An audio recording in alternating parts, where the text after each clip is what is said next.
Dusome ijambo ry'Imana gitabo cyo kuva 33, gitabo cyo kuva 33, ndahera ku murongo wa 12 ngeze ku murongo wa 17. Kuva ndasoma 33:12 ngeze 17. Aravuze ngo Mose abwira Uwiteka ati, dore ujya untegeka utijyana ubu bwoko ntumenyeshe uwo dutumanye, ariko waravuze uti mpuzi izina kandi wangiriyeho umugisha. Nuko niba nkugiriyeho umugisha koko, nyereka imigambi yawe kugira ngo nkumenye, mbone uko ndushaho kukugiraho umugisha, kandi wibuke yuko ubu bwoko ari ubwawe. Aramusubiza ati, ubwanjye nzajyana nawe nguruhure.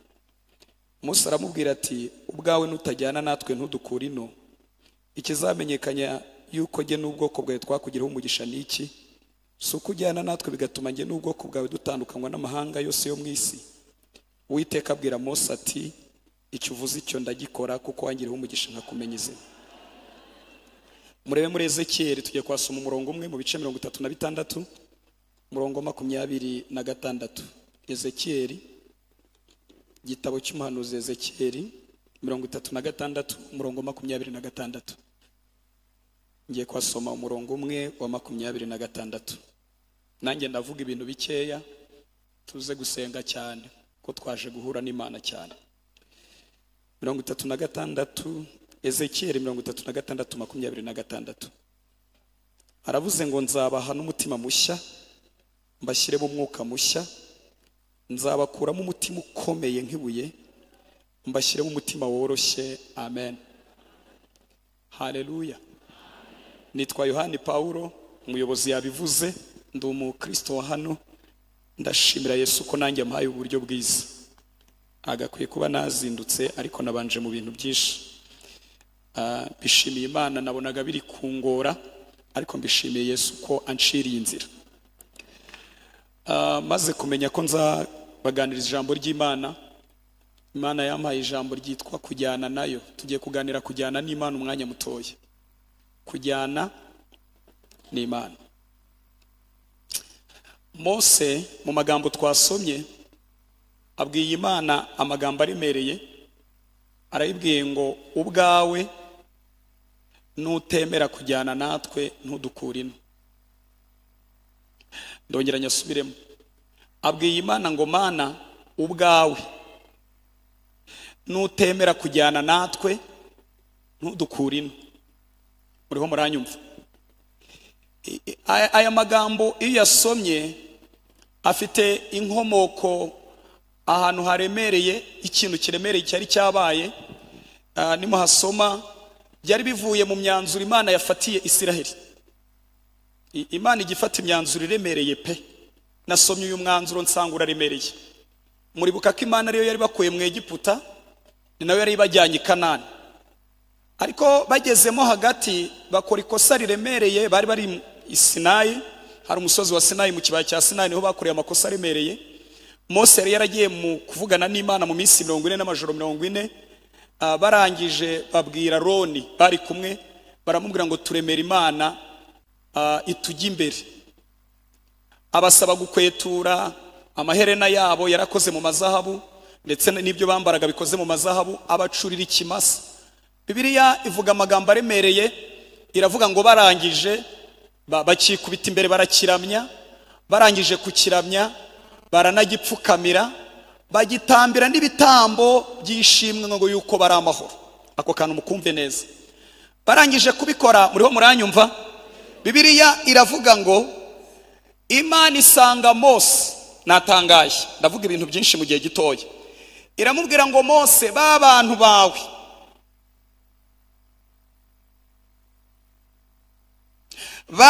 bawe hari ikintu namenye, iyo ibintu byabaye byiza Imana byose irabyiyitirira, ariko iyo ibintu byahumanye Imana ibyitirira ibindi bintu, kuko Imana ntiyubakiye kuguhumana, yubakiye kukwera. Murahari? Nukuri muzanarebe abantu twagiye dusengana arabwenge henshi hatandukanye, murabizi ko iyo amasengesho yaryoshye Imana iravuga ngo si abayobozi bayateguye, ni ngewe Uwiteka wayateguye. Ariko iyo ibintu byabaye bibi, byajemo guhumana, byajemo gupandama, byajemo akajagari, Imana ibyitirira abantu. Imana rero ifata umwanzuro uremereye. Yari yabwiye Mose ikintu kiremereye ariko kibitsemo ibintu Mose yumvisha akabimenya. Iramubwira ngo ntabwo nzongera kugendera hagati muri mwebwe, ngiye kubaha marayika abari uzabahesha ibyo navuze, ariko ngewe sinagendera hagati muri mwebwe kubera ko nabarimbura. Mbibutse ko marayika we akora ikingana n'icyo agomba gukora. Narigiye kuvuga ngo nta marangamutima menshi ashiramo. Iyo wacumuye niba ari ukukuniga, niba igihano kingana no kukuniga arakuniga. Yari kuzabamarira rero mu butayu. Muriho muranyumva? Bari bapfuye n'iki? Bari bapfuye iki n'Imana? Kintu bari bapfuye n'Imana ni umwuka wo kutagonda ijosi. Ari nacyo nshaka kuza kuvugaho cyane. Urumva Bibiliya ivuga ikintu gikomeye, iravuga ngo ngendeye hagati muri mwebwe nabarimbura, kubera yuko ntabwo mugonda ijosi. Iyo usomye Bibiliya ugacukumbura uyu mwuka witwa kutagonda ijosi, ni ukunanizanya, ni ukwanga kubaho mu myanzuro y'Imana, ni ukwanga kubaho muri gahunda Imana yashyizeho. Urumva Abisirayeli ikintu bapfuye n'Imana ni ukwanga kubaho mu myanzuro y'Imana. Iby'Imana ibabwiye bagakora ibihabanye. Imana rero mu mwuka ibagonza amajosi yumva ntagondeka, iravuga iti ni ukuri ntimugonda ijosi, njyanye namwe nabarimbura. Ifata icyemezo rero. Imaze gufata icyemezo, Mose nibwo yafashe ibihe by'iminsi 40, muzasome Gutegeka 2, arasenga abwira Imana, arayibwira ngo Mana, dore ujya untegeka ntumenyeshe udutumanye, ariko warambwiye ngo nakugireho umugisha umenya izina. Hari ikintu ngira ngo ngusabe, ndifuza ko tujyana. Imana yari yavuze mu buke, ariko isanga Mose ni umuyobozi ufite ubugwaneza bwinshi bwo gukunda abayoboye. Iravuga ngo ubwanjye nzajyana nawe. Murumva ko ari mu buke kugira ngo nkuruhure. Ariko Bibiliya iravuga ngo Mose arangije avuga ijambo rikomeye, aravuga ngo nutajyana natwe ntudukure ino.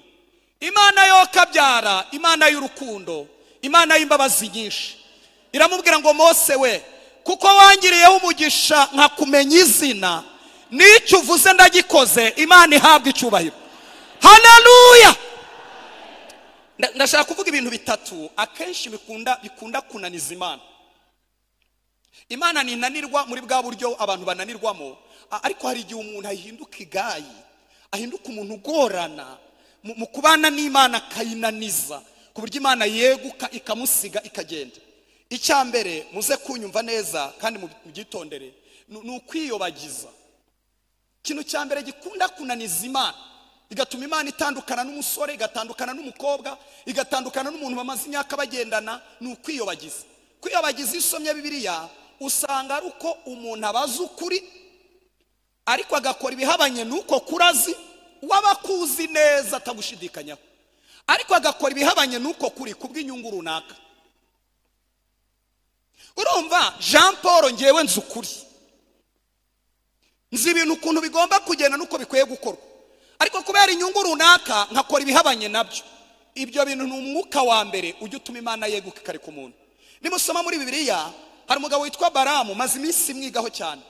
Ni umwe mu bahanuzi bahanuye iby'iherezo ryiza ariko ahagaze mu kurimbuka. Yahanuye iby'iherezo ryiza agera no ku rwego aravuga ngo Mana, icyama nkazapfa nk'uko bakiranutsi bapfa, iherezo ryanjye rikazaba nk'iryabo. Ariko urugendo yari yagiye rwari rwamaze kumwinjiza mu rupfu. Ni umwe mu bahanuzi bahanuye iby'ubugingo, ahanura ibyo kugira neza kw'Imana n'iby'imigisha Imana itanga hagati mu Bisiraheli, ariko we ahagaze mu kurimbuka neza. Bibiliya iravuga ngo amaze guhanura bidafashe, ni inkuru muzi ntabwo nzitindaho. Bibiliya ivuga ikintu gikomeye, iravuga ngo arangije Baraki aramubaza ngo none nabashobora ne ko bananiye? Ni ukuri yarabagambaniye. Yabagambaniye kubera iki? Akantu bari bamwemereye. Bari bamwemereye icyubahiro, bari bamuhaye impano. Hari igihe umukristo yiyobagiza kubera inyungu z'ibintu runaka. Ibyo bintu biri mu bintu binaniza Imana. Icya kabiri, Yesu ashimwe. Haleluya. ni ukurya abantu bakibagirwa Imana, umurengwe. Kurya abantu bakibagirwa Imana. Umuntu akarya, noneho urumva twebwe munsi y'ubutayu bwa Sahara dufite amateka avanzemo ibintu biremereye. Dufite ubuhamya bwa avoka zidahiye, dufite ubuhamya bw'ibijumba twariye turabihaga. Abantu bakuru muri hano mwese nibaza ko nta bantu mufite amateka ya gorirose na yawurute. Abenshi mufite amateka yo kuryama mu mashara, mu birago, mu nzu ziva, aho mwabanje muri karitsiye mbi mudashaka. Imana no mu masezerano iduha, namaze kubivumbura, isanamo n'ibintu. Ntabwo Imana yadusezeranya nk'umuntu wavukiye Los Angeles. Iyo iguhamagaye ugakizwa itangira gushyiramo n'ibiryo, igashyiramo n'imyambaro, igashyiramo n'akazi, kuko ibizi neza ko ibyo bintu utigeze uhura nabyo. Muranyumva? Urumva ko ari Imana itumenya bitewe n'uduce tw'isi dutuyemo. Imana izi gutwara abanyamerika, ariko izi no gutwara abanyarwanda. Izi gutwara abanyamugi, izi no gutwara abanyacyaro. Ni Imana ibera bose, nziza kandi ahantu hose. Niyo yonyine ibigira. Imana ihabwa icyubahiro. Bibiliya iravuga ngo abantu benshi iyo bamaze kurya hari igihe abantu bahaga. Kandi iyo abantu bahaze, mu ndebe hano mbivuge kuko ndumva bindimo, hari igihe baterwa n'umwuka wo kunaniza Imana. Ibyo bajyaga bakora bakabivamo, bakumva ko ibintu babagamo ari ibintu bidasobanutse, ibintu by'ubuturage, ibintu bitarimo ubwenge, ibintu by'abakene. Nahoze ndimo muri iyi minsi nakoze ubushakashatsi. Muzi igihugu cy'Ubugereki ni igihugu kiba mu Burayi. Ni kimwe mu gihugu gifite abaturage benshi bari guhunga bava mu gihugu iwabo kubera ibibazo. Ariko ni kimwe mu gihugu cyagize ibihe byiza by'umwuka. Habaye ivugabutumwa rikomeye, Imana ibasezeranya amasezerano aremereye kandi irayasohoza. Barakira, ariko bamaze guhaga batangira kwibaza ibibazo bipfuye, icyo twita stupid questions. Ngo Imana ni iki? Ubu ngubu ukurikije urugendo wagendanye n'Imana wakwibaza ko Imana ari iki? Anze mbegere mbaganirize. Icya kabiri, batangiye guca imigani, ndawuvuga mu zindi ndimi ariko ndawuhindura. Manjo e bivo kari de menumur. Murye mwinywere kubera ko ejo tuzapfa.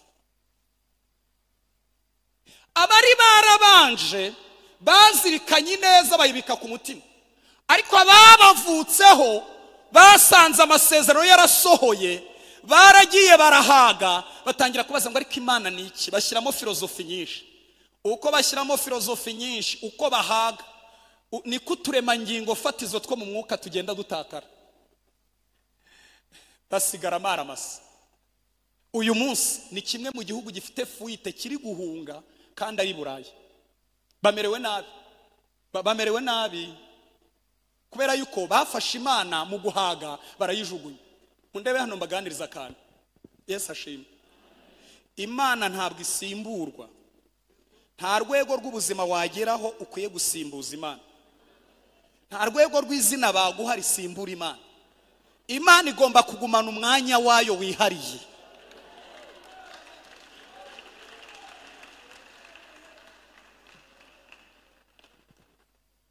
Nukuri Imana ntabwo isimburwa. Barokore niyo nasoreza aho ngaho, Imana ntisimbura. Nta rwego rw'ubuzima uzageramo ngo uburire Imana umwanya ugibwira ngo amubizi urare neza nanjye ndaye neza.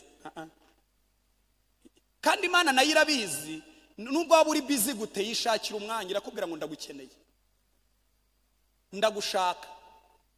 Maze iminsi nigisha abarokore, akenshi muri rikorosi ryitwa guhaga niho abantu benshi bari bafite amavuta menshi bagwa.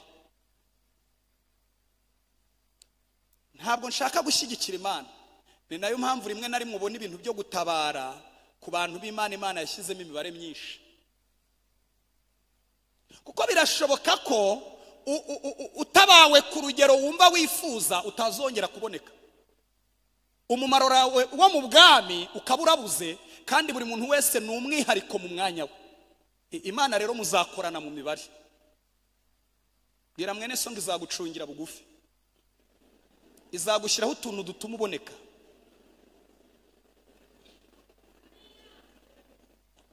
Igira urukundo rwinshi, igira ibambe ryinshi, ariko ntishobora kwemera kugutakaza kubera impamvu iyo ari yo yose. ese muranyumvise? Ntishobora kwemera kugutakaza kubera impamvu iyo ari yo yose. Niyo mpamvu Imana muzakorana mu mibare. Imana ndayikunda. Mana, I love you, ndagukunda. Mukorana mu mibare ibigucungira bugufi. Ntishobora gukemura byose, isigaza utuntu tuzakwibutsa ko uyikeneye.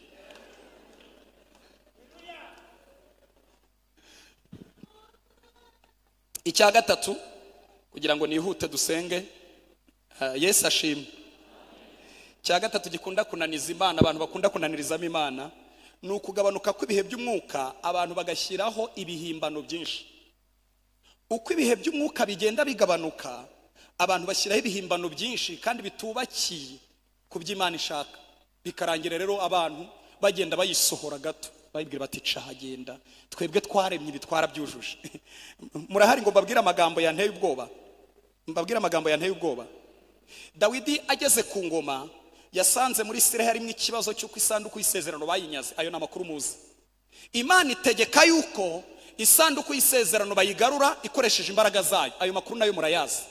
Mu kuyibika rero, muranyumva, Dawidi ajya kuyizana, ariko ajyana n'abantu n'abatambyi n'abandi bantu. Ibihe by'umwuka byaragabanutse. Bagezeyo, Bibiliya iravuga ngo Imana irategetse ko isanduku y'isezerano igomba kuremerera abatambyi. Mu yandi magambo, ntibagomba kuyitwara ku mamodoka, ntibagomba kuyiheka ku bimasa, ahubwo abatambyi bagomba kuyishyira ku mugongo, bakayiheka ikabaremerera. Mundebe hano mbabwire, ngiye kubakopeza akantu kazababeshaho mu Mana. Ubuzima bwose Imana izakuremera, uzitondere guhindura ibintu utazi impamvu byatangiye. Udasanga ari Imana yabitangije, mukazahanganira aho tutari.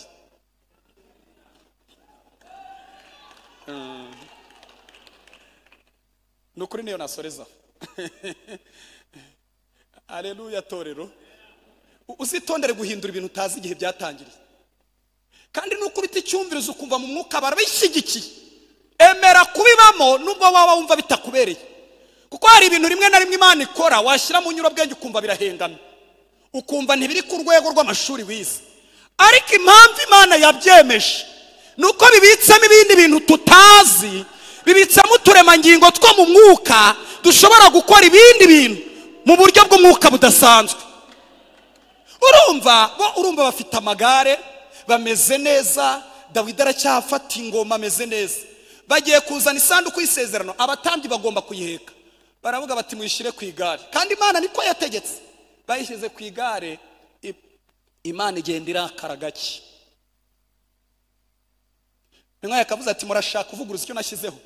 Ntabwo uza yapfuye kubera ko atari umutambyi, yapfuye kubera ko ari we washatse kuramira isanduku y'isezerano, kubera ko ibimasa byari bigituye hasi. Ntabwo yari kugwa hasi y'abatambyi abari bo bayiremererwa bayiheka. Uza rero yihaye kuyegera Imana biramwisha. Dawidi aba yabivumbuye, aravuga ati nzagaruka ikindi gihe muyisige kwa Obededomu. Uzagaruka yazanye abatambyi bo kuyiheka. Yaravuze ati nakumenye, twavuguruje icyo wavuze, ahubwo wagerayo natwe watumaze, reka nyisige kwa Obededomu. Obededomu igezeyo abana nayo neza, nayo imufata neza. Kuko ntiwabana n'Imana ngo mutindane itazaguhindura ukundi kuntu. Imana ifite imbaraga zo guhindura umuntu wayo ukundi kuntu. Haleluya, haleluya, haleluya, haleluya torero. Muri minsi ndimo ndigisha abajene bakiri batoya, Imana izabafashe nimugahindura ibintu mutazi igihe byatangiriye, bishobora kuzabagwa nabi. Ahubwo ujye ukubita icyumvirizo wumve ko ibyo bintu byatangijwe n'amarangamutima y'abantu cyangwa ari Imana yabitangije. Ese murimo murabyumva? Muriho murabyumva? Haleluya, haleluya. Nimugahindura ibintu mutazi igihe byatangiriye. Imana idufashe. Kugira ngo rero nsoze tuze gufata umwanya dusenga. Ndashaka gusenga umwanya munini. Yesu ashimwe. Haleluya. Kubera iki tugomba kujyana n'Imana? Reka mbabwire impamvu zigera muri 5 zonyine niturangiza twubaka umushinga neza. Impamvu ya mbere, nutajyana n'Imana uzahora uyobagurika, kuko Imana ni izi nzira y'ukuri. Uzahora uyobagurika. Twebwe amaso yacu akoresha ibipimo bisanzwe by'amaso, bigahuza ibyo tubona n'ibyo tuzi bigatuma nyine tuvanamo imyanzuro. Kandi nuko nguko turemwe. Nutajyana n'Imana uzahora wicuza, uzahora mu myanzuro itariyo, uzahora ubabaye, kubera ko uzayobagurika mu byemezo byinshi uzagenda ufata.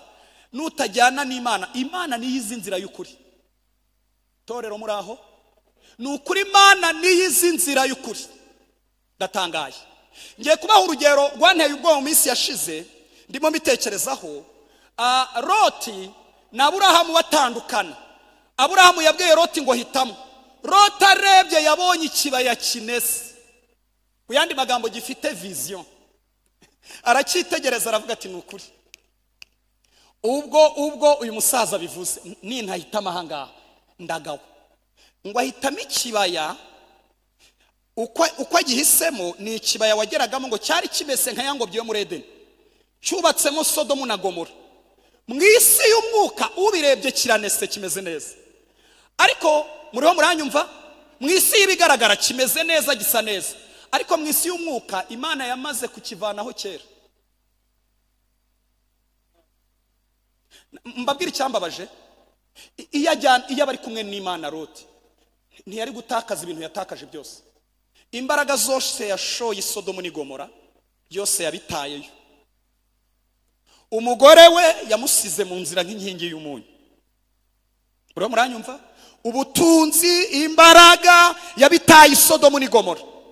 Anarangije biranamugora, Imana iramubwira ngo hungira ku musozi udapfa, kubera umwuka w'i Sodomu ni Gomora yanga kurekura. Abwira Imana tereka mpungire kuri kara gasozi ka Sowari umuriro utamfata. Kandi Imana arimubwiye ngo ndaguherekeza ugeze ku musozi. Imana ntiyavuze izina ryawo. Mwibuke ko yari ari kumwe n'abakobwa bari batari bagashatse. Aragenda ageze i Sowari, Imana iharokora. Imana yagomba kuharimbura, iharokora kubera Loti. Ibyakorwaga i Sodomu ni Gomora nicyo kimwe n'ibyabaga i Sowari. Ahageze ngaterwa n'ubwo wabonye ibintu bakora, ahungira mu buvumo. Niho yabyariye Abamoni n'Abamowabu.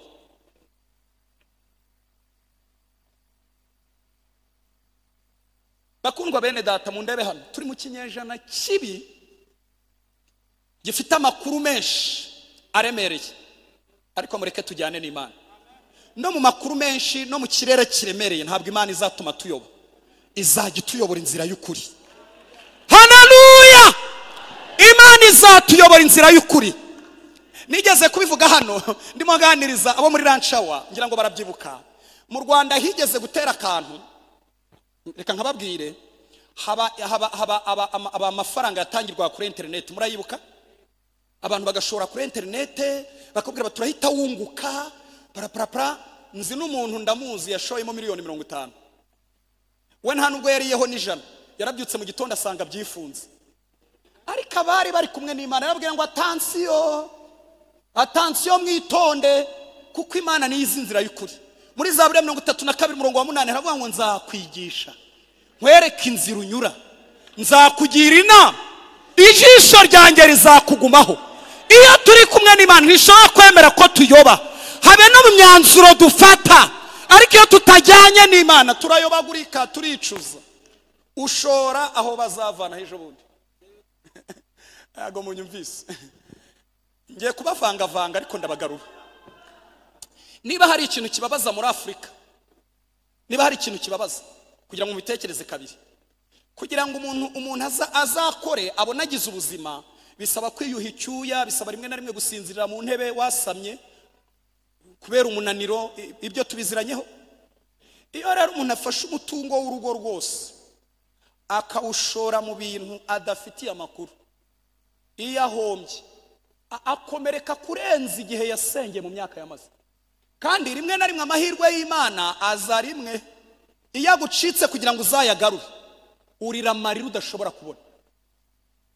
Niyo mpamvu nitutajyana n'Imana, ndimo ndabireba mu minsi iri imbere, abantu bazayobagurika, abantu bazaho mu buzima bwicuza, bazaho mu buzima bw'amarira.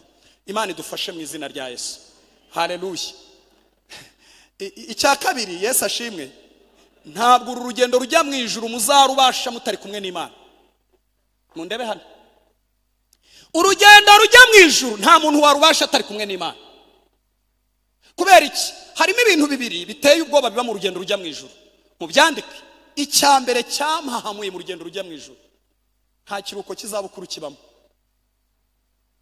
Ntabwo batwemerera kuruhuka akanya gato, ahubwo niyo uri umusaza ushaje utegetswe kugenda uko imbaraga zawe zingana, ariko ukagira gute? Nta kwicara, nta kuryama. Kandi mu buzima busanzwe baguha ikiruhuko kizabukuru, ubakaza ukora, hari igihe bazaguha ikiruhuko kizabukuru, nawe ushobora kukiha bitewe n'ibyo wakoze. Ariko mu rugendo rujya mu ijuru, niba utitira umeze gutyo utegetswe kugenda mu ijuru. Barashaka kukubona ugira gute? Bari ku misozi, upfa kuririmba uko bibonye, barashaka kukubona uri muri mudu y'urugendo. Icyo kintu kiraremereye.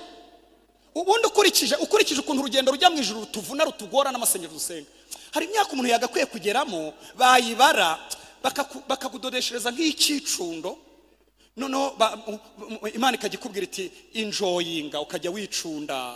Ubu abasaza bagakwiye kuba bari mu rugo, Imana yabadodeshera ikicundo, ibazanira ibiryo, ivuga ngo mwarankoreye. Ariko mutegetswe gusenga, mutegetswe gutanga amaturo, mutegetswe gukorera Imana, mutegetswe kuvugira Imana uko imbaraga zanyu zingana. Icya kabiri, mu ndebe hano babwira ukuntu cyo gikomeye. Mu rugendo rujya mu ijuru turakomereka, ariko iyo dukomeretse nta ambulance iza kutubyutsa. Oya, iyo ukomeretse uribyutsa, ukongera ugasubira ukagira gute? Ukagenda. Nta ambulance ibamo, kubera ko ntabwo umuti utuvura uri ahantu twakomerekeye, nta nubwo uri ahantu tuvuye ngo dusubireyo, uri imbere iyo tujya. Bisaba rero kubyuka. Adonai, nubwo urakaye ariko byuka, nubwo wivumbuye muri korari ariko byuka, nubwo wumva intege nkeya byuka. Utegetswe kubyuka ugakomeza ucumbagira. Do imiti kuvura ntiri inyuma aho uvuye, ntiri aho wakomerekeye, iri imbere aho ujya. Hanaga barokore banyumvise, sipire baranyumvise. Utegetswe kubyuka, na Jean Paul ategetswe kubyuka. Talo, haleluya! Torero ry'Imana, haleluya! Urugendo rujya mu ijuru ntiruzigera rworoha. Nuko badutereye udukorasi turi soft. Murabizi ko mu isi y'uyu munsi hari amakorasi udaterera abakene, hari n'amakorasi udaterera abakire. Reka mvuga abakire kuko ariho mushaka kujya mwese. Ubundi udukorasi tw'abakire ntabwo ari yayandi ngo Mana we, oya, ni Adonai Shama, agahita yiriza. Kandi koko umuntu wahaze, wariye neza, utarwaye inzoka, kwiriza no automatique. Shama, Shama, hallelujah, ugahiturira. Oh my God, glory to God. Kwaba turi muri icyo kinyejana cyoroshye ibintu, ntibivuze ko urugendo rujya mu ijuru rworoshye. Inzira iratafunganye, Imana iracyagerageza abantu bayo kugira ngo ibatunganye, izabishire badafite ikizinga n'umunkanyari. Mu Bakolosayi igice cya mbere umurongo wa 28 aravuga ngo niwe twamamaza tuburira umuntu wese ngo namara gutunganyirizwa muri Kristo Yesu, Imana izamwishira ashyitse. Imana idutunganya ikoresheje ikibigeragezo, intambara. Bibiliya iravuga ngo bamwe bazezwa, icyo ni cyambere, abandi bazatunganywa, abandi bazacishwa mu ruganda. Ntimutekereze ko umwenda kugira ngo uboneke ufite urusaku gataka uba warababaye. Barawukatakata, umujinya uravamo, ntusimvamo, bakazana ikintu uravamo. Kubera ko Imana izishyira umugeni, abamarayika bazareba bakavuga ati wawe, ni ukuri Sipiriyani na Jean Paul bari bakwiriye kuza. Tuzaba twaratunganijwe rwose. Niyo mpamvu utajyanye n'Imana uru rugendo ntiwarushobora, ariko abari kumwe n'Imana twongeramo imbaraga. Bibiliya iravuga abasore b'imigenda bazagenda baruhe ndetse bazacogora rwose, ariko abategereza Uwiteka bazasubizwamo intege nshya. Bazagenda be kunanirwa, bazagurukisha amababa nk'ikizu. Imana igenda itwongeramo imbaraga. Haleluya, haleluya. Reka mvuga ka kabiri mu rugendo rujya mu ijuru. Ejo bundi nibwo iyi nyigisho yagize imbaraga. Nari narigeze kubyigishaho ariko yangizemo imbaraga. Namenye amakuru ko hari igihe ducishwa ahantu haba ibintu bimeze nk'inzoka z'inshira zamamaye mu kuruma abantu babona tuhanyuze bagatangira gutegereza umunsi bazogeza. Ndabivuga ngo iki? Ni mu ndebe hano mwese, amavuta yose ufite abantu ntibarakwemera, bategereje ikintu kibi kizakubaho ngo bogeze. Ntago barokore banyumva. Nakubyina kwa kundi turamye Imana gutya, hari igihe wihumisha gutya warira bakavuga ati arareba nk'umugore w'ingare azarusenya. Bategereje rero amakuru mabi ngo bogeze. Iryo tsinda rirahari. Mu byakozwe n'intumwa ibice 28 ni Pawulo wari umaze gukira imiyaga yo mu nyanja za Urakuro za Ruhuhuma, agera ahantu heza mu bacanira umuriro. Naratangaye ngo hari inzoka y'inshira ifite abantu babayogeze, yaremye abafana, ngo irasimbuka igiye kumuruma. Ntiyamurumye ku gatsinsino, ntiyamurumye ku mutwe, ntiyamurumye ahantu hari hose, yamurumye ku gikonjo. Mundebe hano aha muri centre d'intoxication, ahantu ubumara bwinjirira vuba. Scientifiquement, kuko ndi umuscientifique ndabyumva, niho ubumara bwinjira vuba. Muzarebe n'imibu irahakunda. Aha ngaha imijyana n'imigarura bifite ukuntu bihahurira, bifite ukuntu birema sensibilité umuntu, donc amatoxine cyangwa uburozi bukinjira vuba mu mutima. Muvuge ngo yari izahirumye. Urumva ntihusha no kwa Pawulo. Ariko imurumye isanga Pawulo nubwo yanyuze mu nyanja Imana baracyari patana rugi. Inyuma ni Pawulo ureba nk'ujyanywe gufungirwa i Roma, ariko imbere si Pawulo. Ni Imana igendera muri Pawulo, ni Imana ikorera muri Pawulo. Bibiliya iravuga ngo arangije ayikunkumurira mu muriro. Abogeza barogeje baravuze ngo ya uyu mugabo arareba nk'umwicanyi. Kwa maso yari yaratukuye, yaramaze iminsi 14 n'amajoro 18 atarya. Mubyibuke mu nyanja, mu mucanga usaya wa Usatiri, muri za Ruhuhuma, muri zaki. Reka mabwire abantu bose bari mu rugendo rujya mu ijuru, iyo bari mu isi bareba nk'abantu bameze nabi. Nta n'umunsi isi izagukunda. Bwira mwene so ngo nta munsi izagukunda. Niba wikundishwa ku isi nta munsi izagukunda kuri inzira ku murimo. Muvuga ngo Imana imumugisha. Haleluya. Arangije murebe hano babwira icyatangaje. Baravuze ngo yakizurwa inyanja idacurwa kibera. Iki gikururuka nikimukundira kubaho. Simwabisomye ngo bategereza yuko aza gupfa akindutse. Gupfa akindutse ni cyagiye tubona umuntu tumubuze. Twamubonaga hano mu cyumba, mwaririmbanaga muri korari, mwasenganaga, buri gihe akajya abona impamvu zituma ataboneka aho yabonekaga. Mukaba mugize gute? Kandi hari inzoka z'inshira ziri kubaruma we, ntazo ndi buvuga uyu munsi, ariko zirahari. Zarumya abahanuzi, ziruma bavuga butumwa, ziruma buzuye umwuka bavuga mu ndimi, ziraruma. Kandi izo nzoka zubatse izina zifite abantu bazogeza. Icya kabiri ngo bategereza yuko aza kubyimbirwa.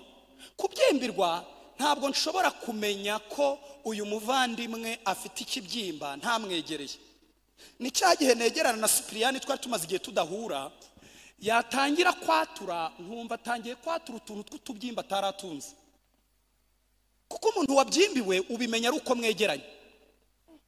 Ibaze rero nka Cyprien atarigeze yatura, ndatanga urugero se. Oya ntanga urugero rw'umuntu runaka. Ugasanga ntiyigeze yaturira ari turi kumwe. Kwajya kumva akavuga ati rwose Imana imbabare kugubwa nabi. Cyprien ni irari atura. Urumva n'utuntu tw'utubyimba ntituri ahantu hagaragara, ariko yatangiye kugira gute?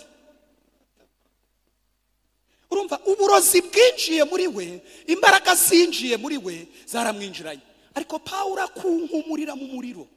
Iyo turi kumwe n'Imana n'ibyo abantu bategereje ko tuzamwara, tuzabivamo, ahubwo bageraho bagahindura bakavuga ngo iyi ni Imana.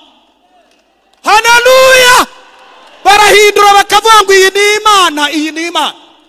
Kera nkiri umusore, umuntu yigeze kunsengera 90% yari impungenge. Kandi icyambabaje yansengeye saa 7 z'ijoro.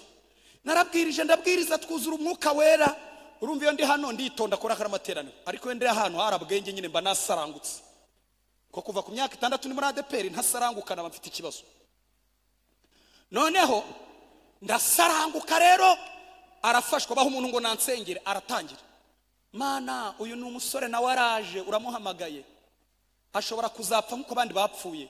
Ni ukuri ntababeshye, nahise ndeba. Murabizi ko discipline yacu dusenga duhumirije. Nahise mureba ibintu ari gusengera. Arakomeza aravuga, uyazarugwamo urugendo, ubu busora azabugwamo. Twabonye abasore bahaguruka gutya, kandi koko ntiwamwemeza kuko abantu bahuye na Samusoni atwaye umusaya w'indogobe, umusaya w'igufa ry'indogobe, avuye kwica abafilisiti 1000, bongera guhura nawe bamunogoyemo amaso. Bwira mwene so ngo twabonye byinshi. Ntabwo wakwemeza abantu, ariko umuntu ujyana n'Imana barategereza. Sipiriya niko bigenda. Mu kwa mbere barategereza, mu kwa kabiri kwa Jean Paul bagategereza, mu kwa gatatu kwa runaka bagategereza. Bagategereza ko zizakuruma, uzaruvamo nk'uko abandi baruvuyemo, uzasambana nawe nk'uko abandi bari gusambana, uzabivamo kare ku murimo w'Imana. Bagategereza amakuru akavugwa, YouTube ikavuga. Bagategereza. Iyo babibuze rero bahinduka abantu beza, bagufasha gufana amashimwe yawe. Mu yandi magambo urumva ko Imana itabakuraho. Baraharinga ibintu nibigenda neza, bahinduka abafana b'amashimwe. Kandi Imana ikeneye kushima, ariko ukagira n'abafana bagufasha gushima Imana ngo nukuri natwe twarabibonye Imana yarabikoze. Haleluya, haleluya, Yesu ashimwe. Icya gatatu rero, nitujyana n'Imana, nitutajyana n'Imana, nuko nasomye Bibiliya, Baraki ahora agurira Baramu ngo atuvume. Icyo si kimwe? Ahora amugurira ngo atwice, atunigire mu nzira. Ayo makuru yose murayazi, sinyatinda ho nabivuze nihuta. Ni ukuri hari Baraki uhora agurira Baramu ngo akuvume, akwice. Ariko nugendana n'Imana, mu bintu 7 Imana yakoresheje ngo ikura Abisiraheli mu Egiputa, nafashijwemo n'ikintu kimwe. Imana yakoresheje ukuboko kurambutse. Urumva Imana yakoresha ibimenyetso, ikoresha intambara, ikoresha amaboko akomeye, ariko ikoreshamo n'ukuboko kurambutse. Mbabwira icyo namenye kuri iyo ntwaro y'Imana, nuko ukuboko kurambutse kujya mu manama Imana itatumiyemo, kukaba guhari tu. Noneho bagafata imyanzuro, ukuboko kurambutse kugafata imyanzuro yose kukayibika kukigendera. Iyo turi kumwe n'Imana, Imana itubera aho tutari. Imana iturwanirira aho tutarwana. Imana iba mu manama tutajyamo. Niyo mpamvu birivuga ngo hari bazaterana, ariko kuko ntazaba materanije inama zabo nzazirogoye. Imana ifite ukuboko kurambutse kugera mu mazu ahiherereye, kugera habera amanama, kugera mu migambi y'abadayimoni, kugera aho bateranye kugafatamira. Niko bimeze. Ntacyo tuba tubaye iyo turi kumwe n'Imana. Amanama yazaba, ariko Imana ikora ihita ifata imyanzuro ikabika mu mufuka. Ndanezerewe Jean Paul. Nuko Imana yacu ikora. Bwira mwene so ngo nuko ikora iyo muri kumwe. Haleluya! Twongere haleluya nanone. Twongere kandi haleluya. Twongere dushimira Imana haleluya. Iyi Imana turi kumwe.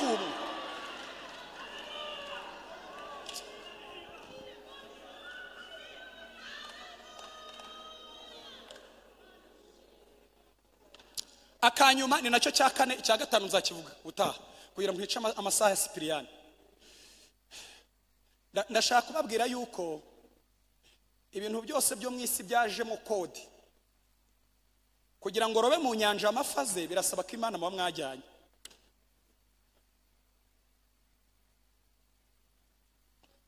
Ndabona barokore batanyumvise. Mbavangavange.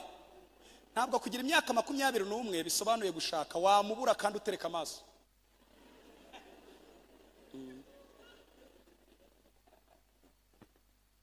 Ntabwo kurangiza muri university bisobanuye gara akazi. Ni ukuri wakabura. N'icyongereza ugatangira kukibagirwa. Kuko ari ururimi ruhahano, ni ururimi wahashye wigiye mu ishuri. Kurwibagirwa biroroshye. Uyoberwa aho runyuze, runyura mu mano, rundi rukanyura mu matwi. Baza kubaza bati, "Can you speak English?" Aya nukuri dukeneye kujyana n'Imana ibintu byajemo kode. Kuko turi kumwe n'Imana, Imana ibifite itegeko ku bintu byose. Ntibisaba ko turwana, ntibisaba ko duhangana, ntibisaba ko dukora amaseva arimo amanyanga, ntibisaba ko tubeshya. Imana ifite imbaraga zo kukwinjiza. mfite imbaraga. Kankoresha Sipiriyani niwe kimuto nkurikira hano mwereka. Imana ifite imbaraga zo kukuzana, kandi ntabwo ibaza abikuzaniye, irakubwira iti ba hano wowe. Twabyemera tutabyemera iravuga iti arahaba. Iyo ushoye amatike irakubwira atatura, atura kunyanga. Ntabwo ivuga ngo atura kwanga Sipiriyani, atura kunyanga. Wabihakana Imana inyugunyuze kukwanga. Kandi yigeze ahangaha imuha ibimenyetso byose. Ubwo ndimo navuga mu kazi aho imujyanye ibyo igiye gukora, imuha ibimenyetso byose bisobanura ko ari we wari uhakwiriye, nubwo yaba adafite na kimwe kimusobanura. Imana irabimuha. Genda wiyicara, Imana iguha umugisha. Haleluya, haleluya. Bibiliya iravuga ngo, ni nabyo nsorezaho, Petero yararakaye arivumbura. Yivumbuye kubera iki? Imvugo z'Imana rimwe na rimwe zigerageza abantu bakiri bato mu mwuka, abantu b'abana zirabagerageza. Kuko Imana yivuze umuntu agira morale nkaho Imana irabikoresha. Kubera ko Imana igira imvugo iryoherera. Ndavuga iti nduwiteka Imana yawe, kuko iyo kuvugana nawe yagukunze cyane hera ku marangamutima yayo gufitiye. Iravuga ngo ndi Imana yawe, nkaba inshuti yawe, nawe uri umwana wanjye. Ibyo bintu nibinejeje. Icya kabiri igahita ikubwira iti nukuri ndabikora, ndabiremenye. Kuko Imana iba hahise, ikaba haturi, ikaba n'ahazaza. Ni nayo mpamvu n'ahazaza ihavuga nk'ihari. Yo ntigira pase, ntigira preza, ntigira na fitiri, ibera muri ibyo bihe icyarimwe. Murabyumva? Iyo niyo Mana yacu twaje gusenga, niyo Mana twaje gukorera. Haleluya. Ibera hose icyarimwe. Noneho Imana irababwira iti nukuri nzabakubira incuro 100, ikigeretse kuri ibyo nzabaha n'ubugingo. Baranezerewe bamaze iminsi bafite morali. Hari ukuntu abarokore babyina, ubanza ntangiye kumusaza, hareba ukuntu umuntu yumvisha imvugo y'Imana akabyina, nkavuga ntubafite imbaraga zo kuzanyura mu ikorosi rihamugeze. Kuko ikorosi niryo rikomeye, igikomeye si Imana yakubwiye. Ni nayo mpamvu ubwira amasengesho nsigaye nkunda Sipiriyani. Ya masengesho ari mu byakozwe n'intumwa 12. Hahandi Imana ikora itavuganye nawe, igakemura ikibazo igihereye mu mizi, igisubizo kikagusanga ukiyarimo. Ntibisaba gutegereza imvugo y'Imana, biraryoha. Uzi nk'ubu uri hano ugasenga ukiyarimo, wajya gukora ko n'igisubizo kigusanzemo, unashima ugifite na mudu nziza hatarimo akajagari kinjira. Ariko ayo masengesho nayo abantu nyine bakuru. Hari igihe abantu bakira abana bashaka ubuhanuzi, Imana avuga, bimbwire, urambwiraho iki. Ntabwo igihe cyose Imana ivuga ishoboye no kubikemura aka kanya. Bwira mwene songo aka kanya, iyi minota turi hano, aya masaha turi hano, tugipfukamye hano, tukiyihamagara, tukibwira Imana. Imana ifite imbaraga zo kubikora, zo kubirema, zo kuhakingura, zo kuharemesha, zo kugukiza, zo kukubohora, zo kukugira mushya tukiri hano. Imana ifite ubwo bushobozi. Bibiliya iravuga ngo rero Petero arivumbura. Yesu amaze kuzuka nta gitangaza kibifatika yakoze. Yajyagaza mbahaye amahoro yangiye muyagumane. Petero nk'umuntu uri mu mubiri aramureba aravuga ati uyu mugabo ndamuzi, inzara izatwica. Ngo arivumbura, ariko akora ikosa rikomeye, afata n'abandi barivumbura. Bagiye ari 7 mu bigisha 11 bari barasigaye. Yuda avuyemo, murabyibuka. Hasigaye 4 bonyine nibo batagiye ku nyanja. Petero rero yitwaje ibintu 5 azi ko arayaroba. Natwe rimwe rimwe tujya twitwaza, ariko gasanga Imana kubera ko itarimwo ibintu bifite amakode ntibyumva. Haga ibyo bibwira. Icyambere yari yitwaje inararibonye, experience. Kuko yari azi kuroba, afite na tekinike zo kumva za kera zo kumva amafi mu nyanja ko arimo. Urumva afite experience. Icya kabiri bagiye ari 7. Ni nka association, ni ishyira hamwe, ni koperative, ni ugutabaza n'abandi bakakujyana. Urumva atari yitwaje ibintu biremereye, uzi kwitwaza koperative y'abigishwa. Icya gatatu yari yajyanye, ntibabwire, yarobye igihe cya nyacyo cyo kuroba. Abari hano bumva icyongereza, yari afite hint yo kuroba. Hari igihe umuntu agira ngo tips ngo zo kubaka urugo rukakunanira. Tips waranditse, waraborotse. Hari ibintu bitumva tips, hari ibintu bitumva hint. Byumva itegeko ry'Imana. Nukuri hari ibintu bitumva tips. bitumva hinti, utwo tuntu nyine twa generation y'umunsi, ngo nge mfite hinti ngo nzi ukuntu wabona akazi ngo ugakira, ngo nizi ibintu wakabura se. Icyakane Petero yari yitwaje, ngo ndebe hano nyibabwire, amaze kuroba zibuze, yavanyemo ikanzu yambaye iri kumwe na Yesu, aravuga ati ibingibi nibyo biri gutuma ntazifatisha, yivanamo yambara ubusa.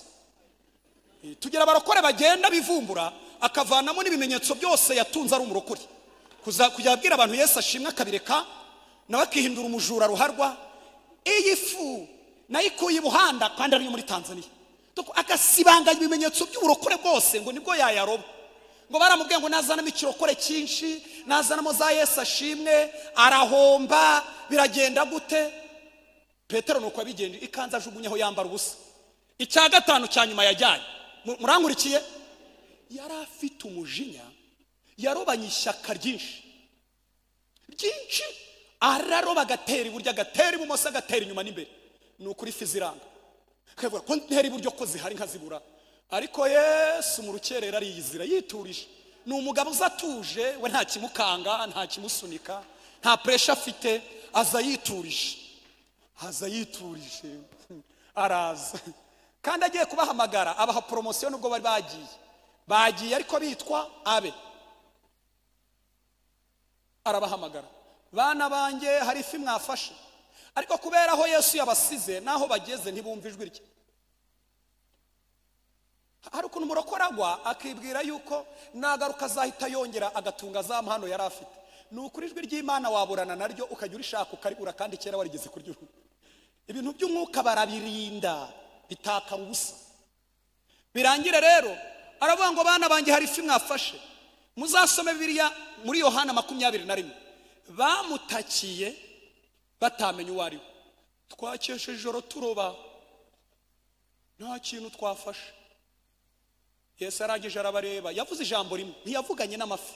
Ndamukunda, ntabwo yigeze avugana n'amafi, yavuganye na ba nyir'ubwite. Arabwira ngo nimutere iburyo murafata. Amafi yumva wabayeho atarabaho arabivuze, umuremyi wabyo arabivuze. Ni ukuri amafi yabyiganye ajya mu rucundura za, ndetse barakurura zishaka no gucika, kugira ngo abamaramo ihahamuka rero, kugira ngo ababwire ko umurimo barimo uko bazawutindamo Imana izakemura ibintu byinshi biremereye. Yesu ngo yarabambukanye abageza ku nkombe, ngo basanga hari amafi yokeje. Oya, ntabwo yari amafi gusa, ngo n'umutsima. Imana irabizi ko apeti y'umuyuda ifi n'umutsima bijyana. Nubwo Imana itarabikoreza utuntu tujyana mu buzima bwawe, bwira mwene so ngo nukuri Imana irabizi ko bitajyanye, ntabwo bijyanye. Imana irabizi ko bijyanye. Irangije ngo Yesu arababwira ngo nibarye. Ni nkaho yakababwiye ngo nibuguma mu muhamagaro, nubwo muzahura n'ibikomeye, hari umunsi nzagiramo mwokereza, ntibizasaba ko muza kuroba. Njyewe nzajya mbyoroshya, mbibahe biri ku rwego rwokeje, kuko nzaho mba nabasize. Haleluya! Nimubona ko twaje turi imbere y'Imana, ni byiza ko dukora, ni byiza ko dushora imbaraga nyinshi, ariko kuba twashakiye Imana umwanya, hari ibintu turahura nabyo byokeje bitadusabye kujya kurara ijoro turoba. Hari ibintu Imana iroroshya.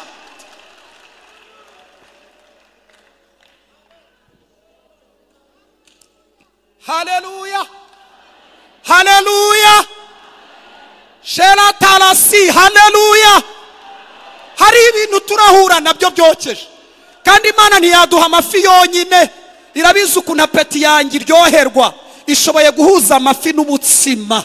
Imana ihabwa icyubahiro ko ishoboye guhuza ibintu.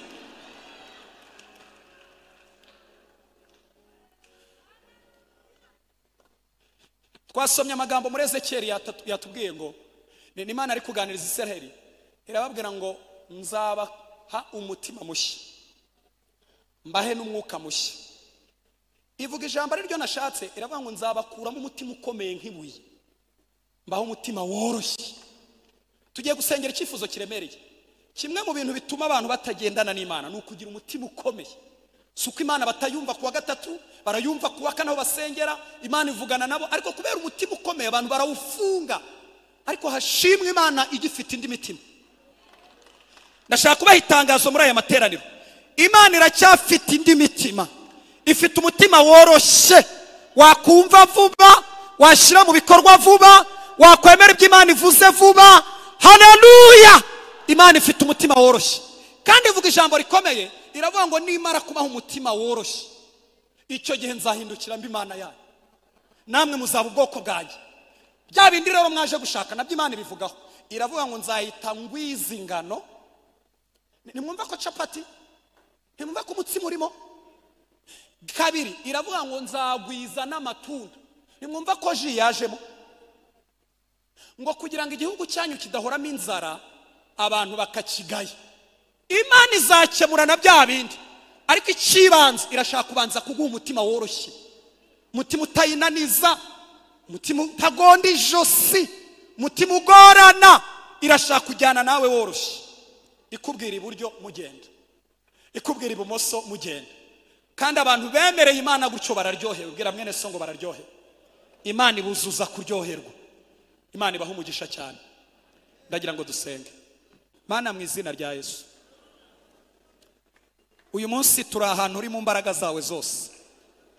Ni ukuri iri teraniro uririmo, urarigendamo. Imbere urahari, inyuma urahari, hagati urahari, munsi ya bariko urahari, hano hakurya urahari.